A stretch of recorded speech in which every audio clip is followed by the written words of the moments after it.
Hello guys, welcome to the origin of Systema defense presentation. In this presentation we would like to explain and demonstrate where the way that we move, where the way we defend comes from. To explain and demonstrate that, we're gonna start with the Shashka sword.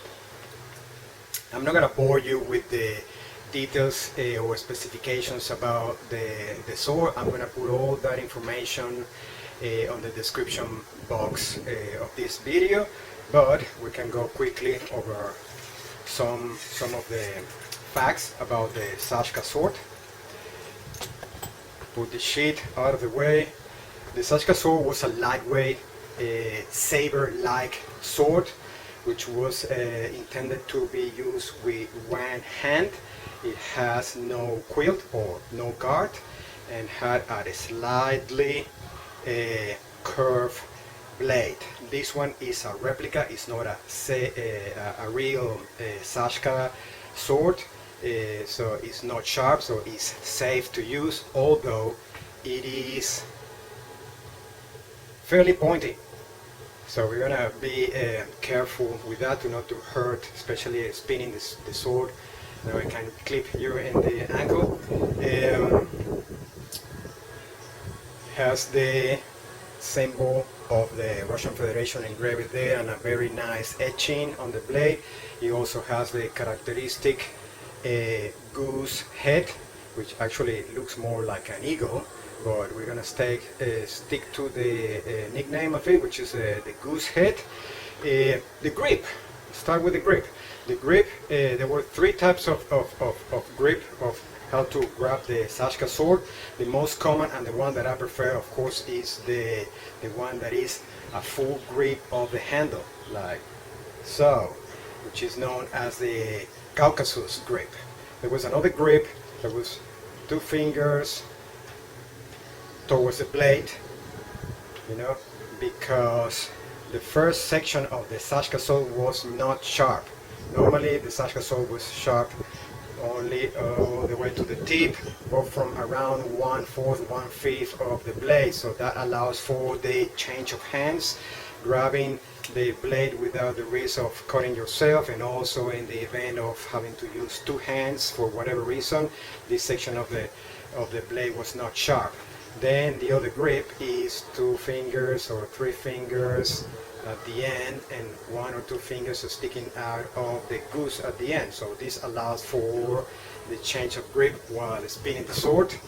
Then you can accommodate for not losing the sword as you change hands. Okay, let's start with the shields.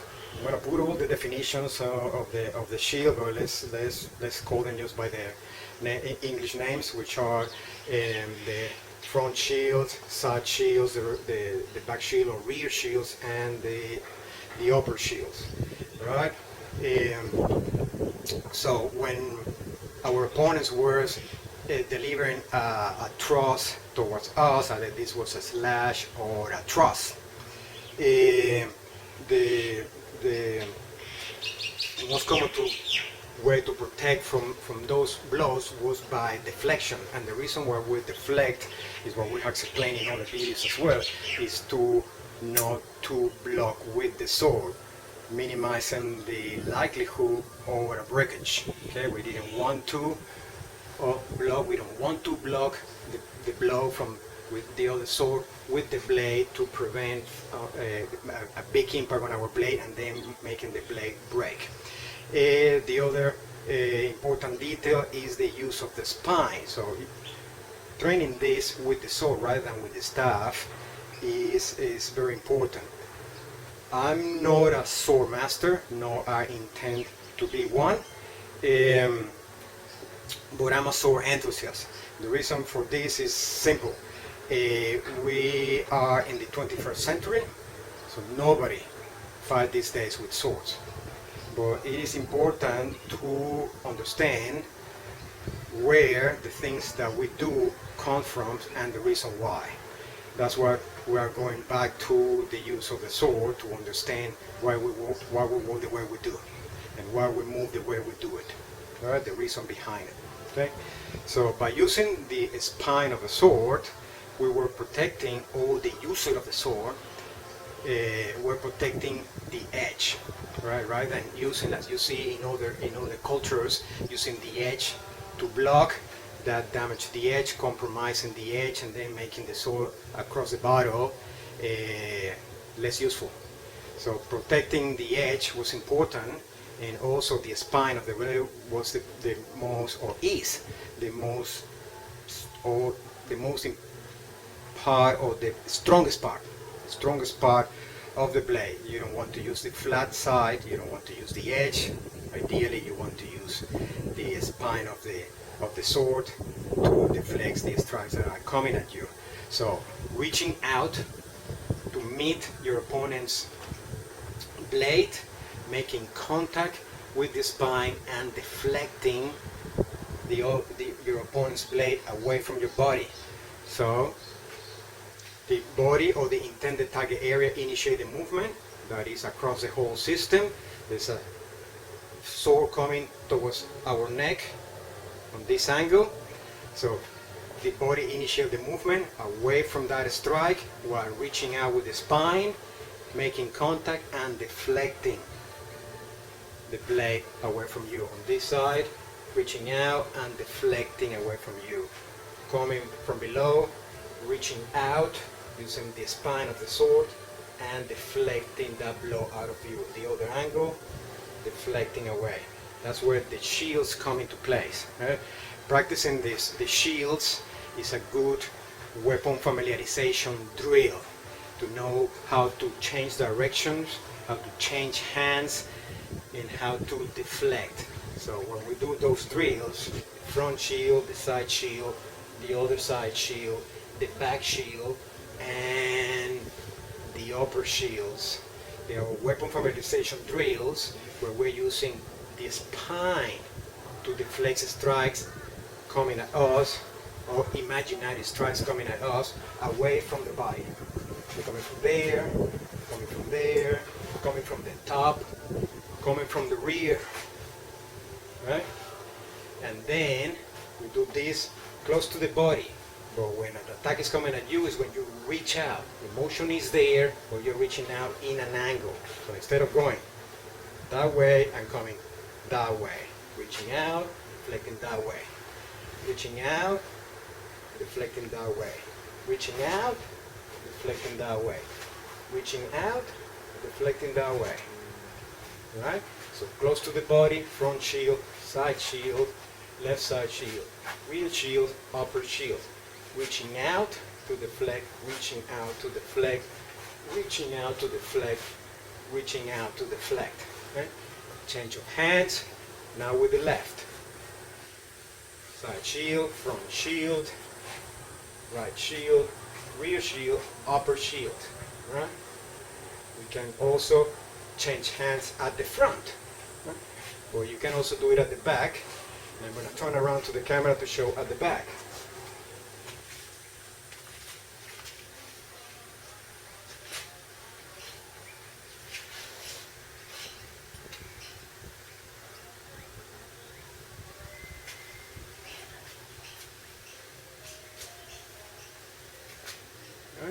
The grip, just exactly the same as you grab the knife. Full grip with full wrist mobility. The thumb up here, not here, to prevent that opening there. It's a close grip. The left.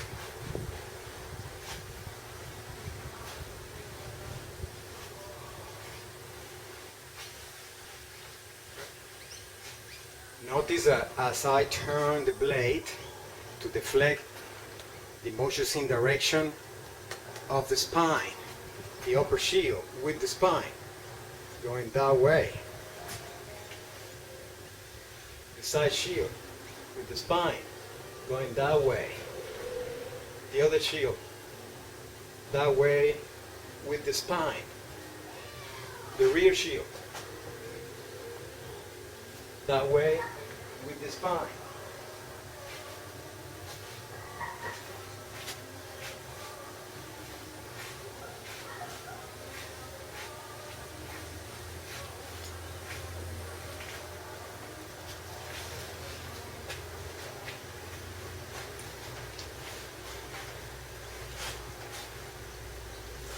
Right.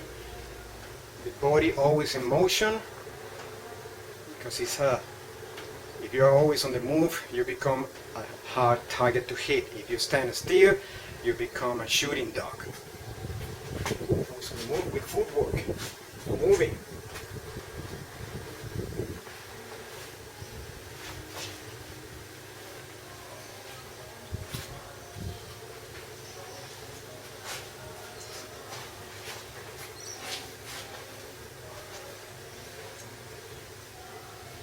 Important to practice with both hands, left and right, for ambidexterity.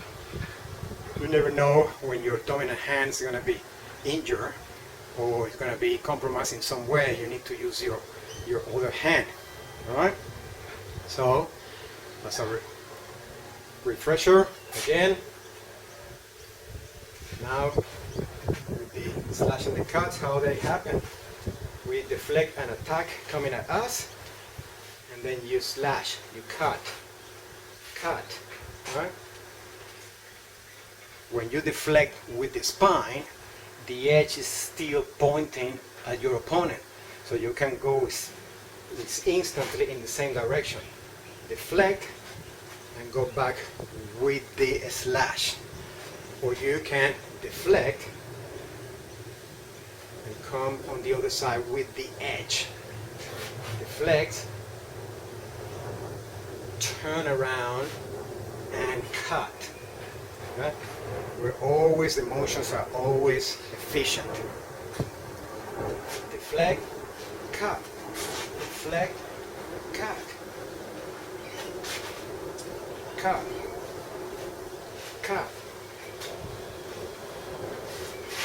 Cut. Right? What about the thrust?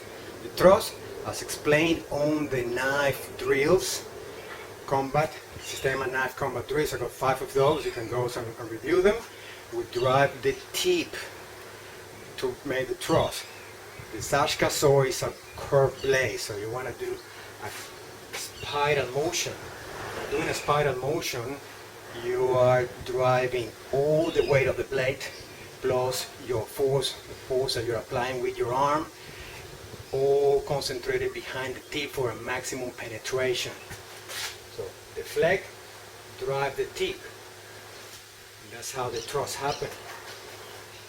Deflect, drive the tip to the intended target. Deflect, drive the tip towards the intended target.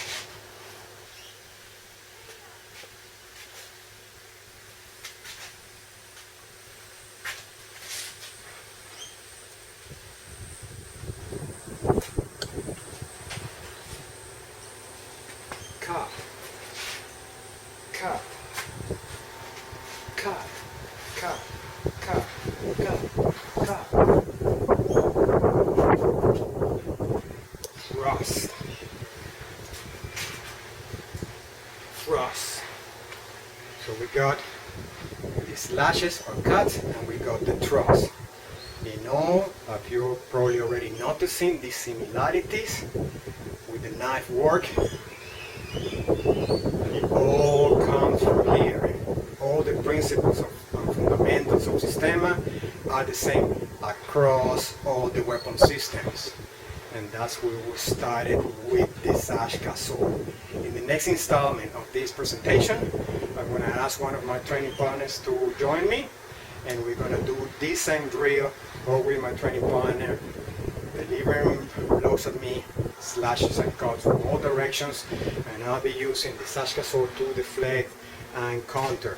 Right after that, we're going to use the Russian staff or Russian stick, however you want to call it, to demonstrate that the work is exactly the same. The same things that we do with the sword, we do them with the staff or with the baton. And then on the next installment of this presentation, we're going to do this exact same work, but with a knife and empty hand. I hope that you found this presentation useful, and you're going to meet again on the next installment of this presentation. Right? So for today, thank you for watching, and I'll see you next time. Bye-bye.